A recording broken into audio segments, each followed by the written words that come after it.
Okay. Okay, all right. Now we're going to go to the fourth slot. I believe this is their first time appearing in the Southern Willamette Valley. These are the Glam Grams. Good Lord, look at these ladies.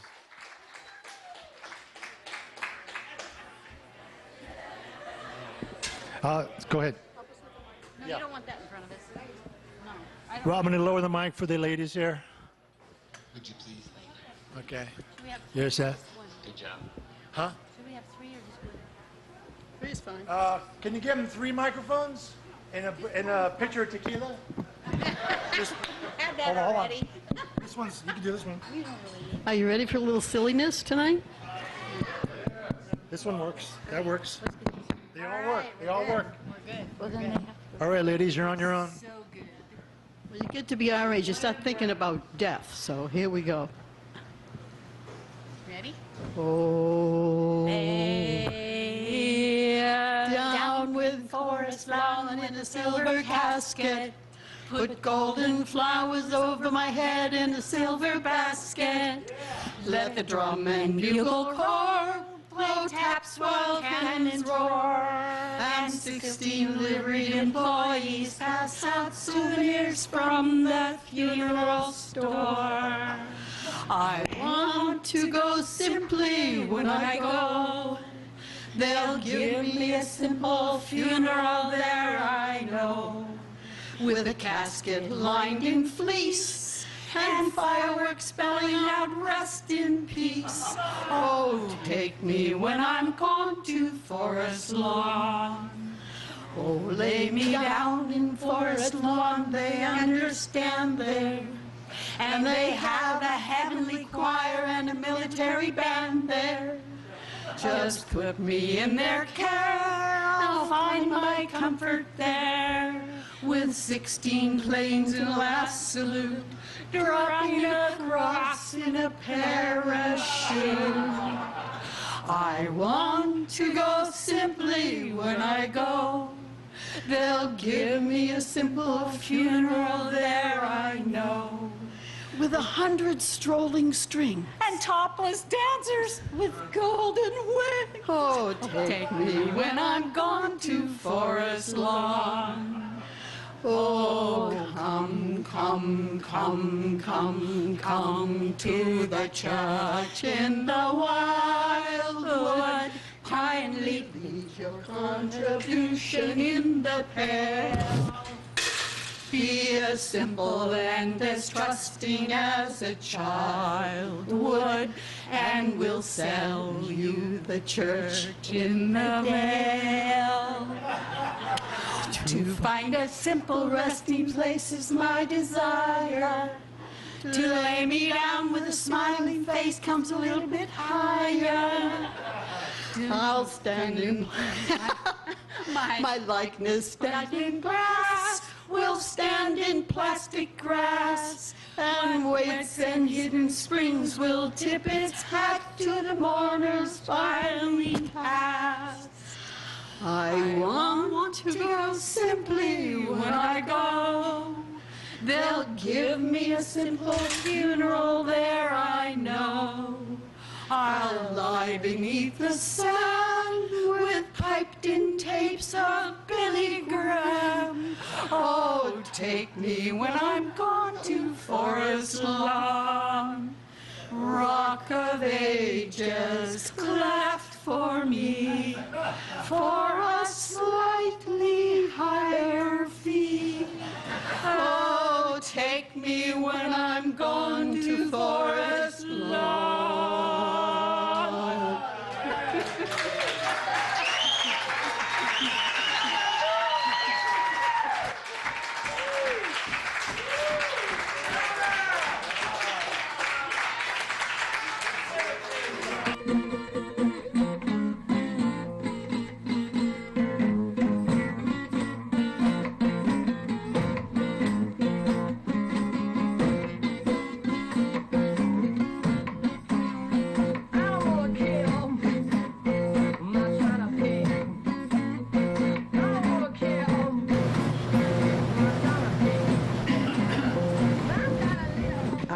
rumor that it was supposed to be about love, which kind of put me in a pickle because I don't love much. But I do love nature, and I do love myself as part of nature. And so I sent a message out into the internet land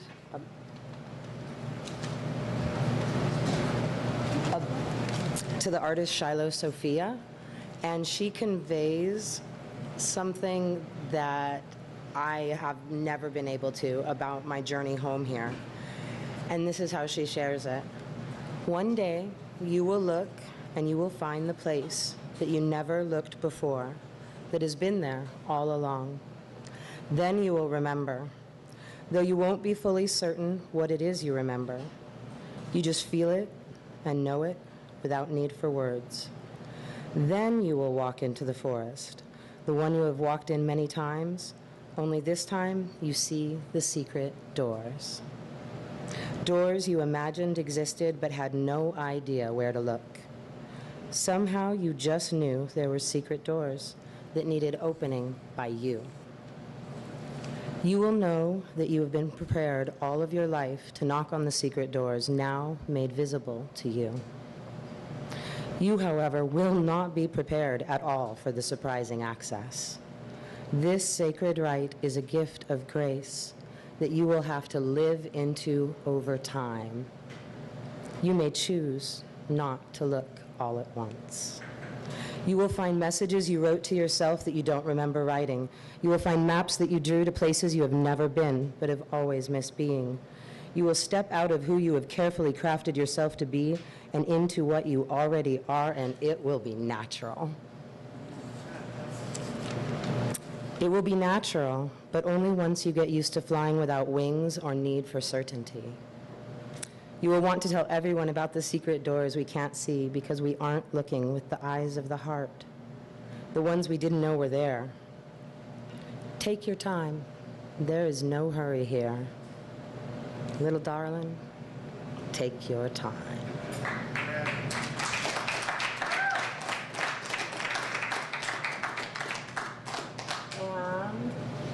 On that note, I'd like to share something that I discovered when knocking on the secret doors of the forest.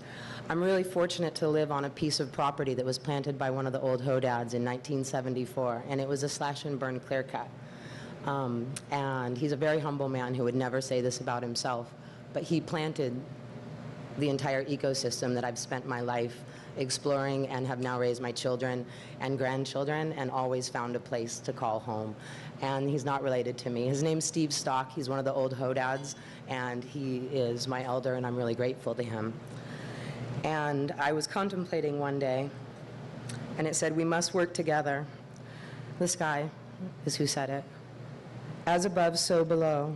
And then the old oak tree began to speak to me, a reminder of youth gone wild and sweet corn on the ear, fresh from the stalk, the magic of fresh food and freedom, a gate to lock away the world, and a mountain to play on, a secret forest of broken dreams and fairy tales.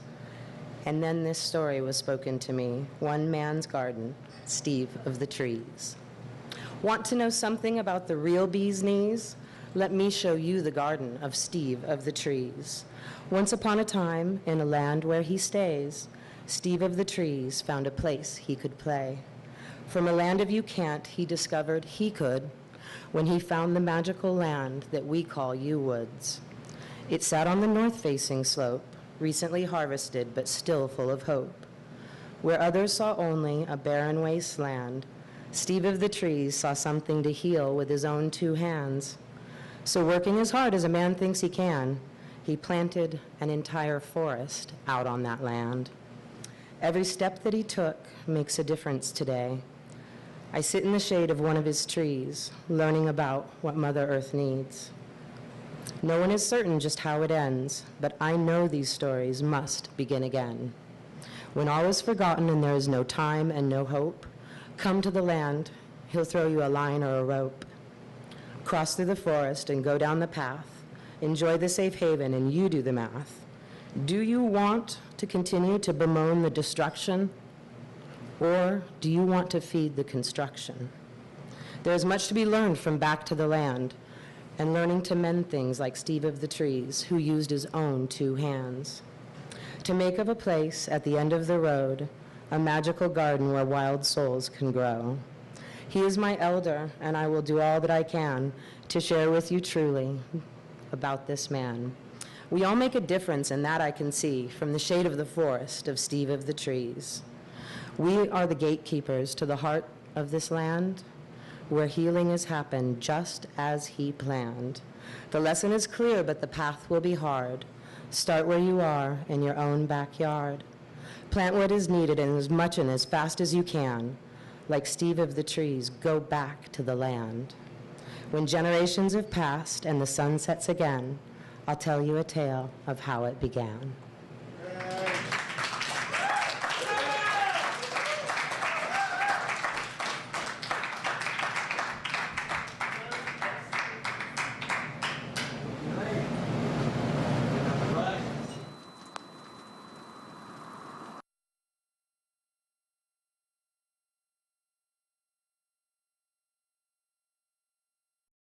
It was, I think, voted Song of the Year, 1970.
Joe South. Thank you. There's a pulse that happens early in the year, and I feel it musically. There's a pulse that starts in the beginning of the year, kind of like this.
Thank you.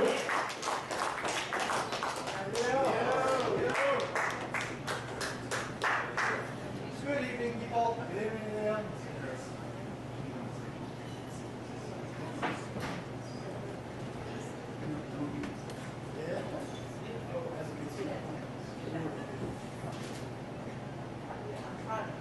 Hello. Steve. Okay, I want to read a poem I did, but first, who knows the name of the Poet Laureate of the United States? Dean Still. Okay, it's a young lady named Tracy K. Smith. And she wrote a book of poetry that I love. I just picked it up and read it, and I don't buy a lot of books of poetry by other people. And I picked it up and I read the first poem and I bought the book. All right. It happened to win the Pulitzer Prize, and it seems that everything she's ever written has won a prize. Some people. But it's called Life on Mars, and it's really, really good, and it's really about outer space and stuff.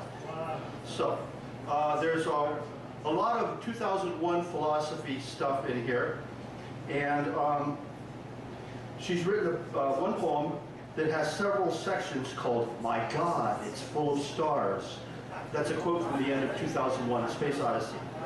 And the third poem is the one I'm going to read, no, the fourth poem is the one I'm going to read you, by Tracy K. Smith. Okay.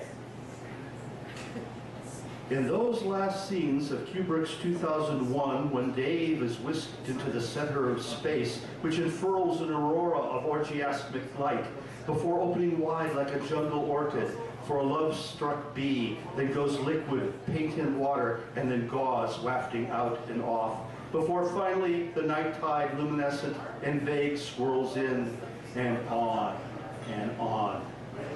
In those last scenes, he floats above Jupiter's vast canyons and seas, over lava-strewn plains and mountains packed in ice. That whole time, he doesn't blink.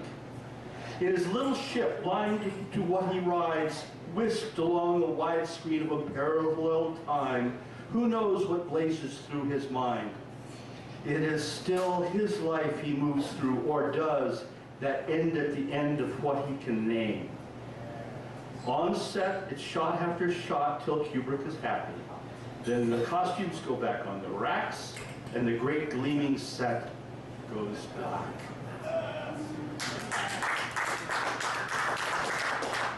She really is good, and I hope some of you at least pick up the book and get a free glimpse. Okay, and this is Yet another poem for Emily Dickinson, who I consider a combination of Kafka and other people on the cusp of the old and the new back in the late 1800s and early 1900s, because she and Kafka should have married and had children. But anyway, because they're both weird as